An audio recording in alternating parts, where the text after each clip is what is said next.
You are one of the most notorious rakes in London. Thank you. Oh, it's not a good thing. Do you know what people say about you? That you sleep all day, carouse all night, spending your time with knaves, fools, harlots, drunkards, braggarts. Well, you certainly seem to enjoy my company in the tavern.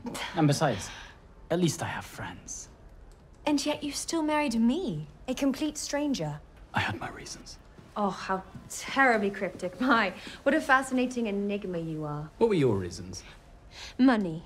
And to save my sister Catherine from an ancient duke who smells like a forgotten chamber pot. Do I smell like a forgotten chamber pot? I have not smelled you. And I don't intend to. It was not the killer exit line that Jane was hoping for, but it was all she had. There you are. Ah, the young lovers. Began to wonder if you'd given in to temptation and jumped into the proverbial sack. No, Dad, absolutely not. Jane scowls. Jolly good, because the bedding ceremony's about to begin. Come on, let's go. Come on. Catherine drags her out. After which, you must actually shag. Seal the deal, huh? Otherwise, this marriage could be ended like that. Guildford rolls his eyes.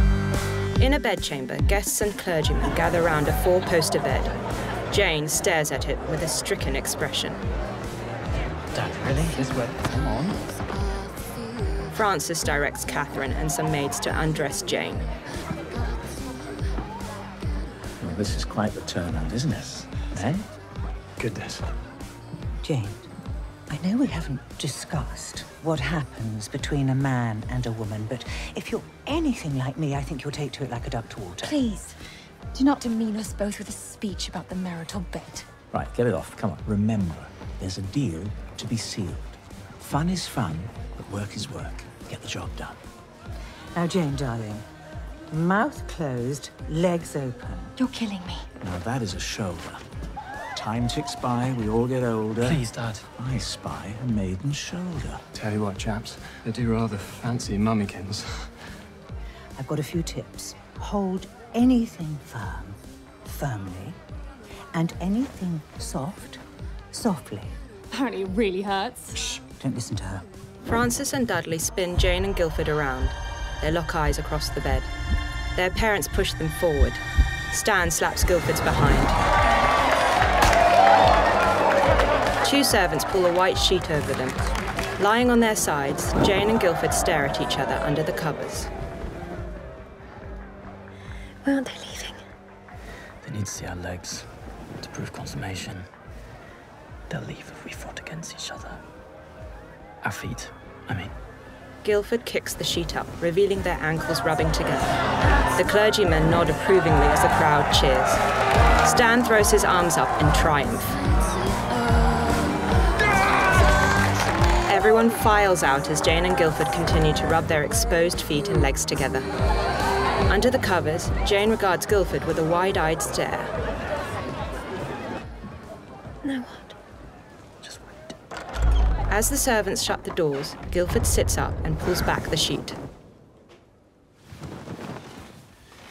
Jane, now that we are finally alone, let me be clear. I do not think that I should have to defend myself, or the way that I've chosen to live my life until now. Because it's indefensible. Let me speak. Jane, do you... She eyes him. Have you ever been in a situation where you've had to do a certain thing, and then when you got there, you didn't know if you could go through with it? Gazing into each other's eyes, they lean in closer. Jane's lips part. Not without a drink, at least. Guildford pours himself a drink. Actually, I don't require wine for courage or personality. God's teeth, no wonder your mother sold you to the highest bidder. No wonder your father had to buy you a wife. Well, I should thank him, because of all the heinous, know-it-all wenches in the world, I got stuck with you. How dare you speak to me like that? Because I'm your lord husband, who you are to love, honour, and obey. Jane throws a drink at Guildford, then dodges his drink. Missed! She throws down the goblet and grabs a silk robe. I was to be alone until the morrow. Jane, that's the... Good night. dressing room. Hello?